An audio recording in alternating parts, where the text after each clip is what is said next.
सांगलीच्या जागेवरून काँग्रेस आणि शिवसेनेकडून दावा कायम. महाविकास आघाडी फुटीच्या मार्गावर. सांगली लोकसभा मतदारसंघावर अजूनही काँग्रेस आणि शिवसेनेने दावा कायम ठेवला आहे.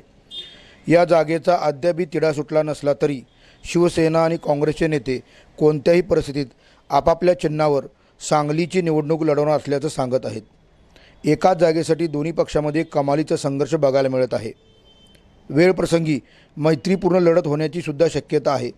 तर दुसरीकडे काँग्रेस आणि वंचित बहुजन आघाडी तर शिवसेना उभाटा ही राष्ट्रवादी शरदचंद्रजी पवार पक्षासोबत वेगळी चूल मांडण्याच्या सुद्धा हालचाली सुरू झाल्याचं सांगितलं जात आहे.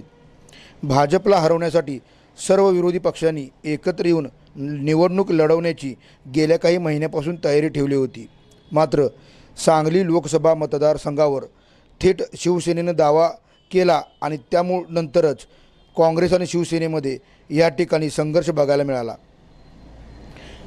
दोन्ही पक्ष आपापल्या निर्णयावर ठाम राहिले तर सांगलीत एकतर मैत्रीपूर्ण लढत होईल किंवा थेट महाविकास आघाडीमध्ये फूट निर्माण होईल. याबाबत उलटसुलट चर्चा रंगू लागल्या आहेत.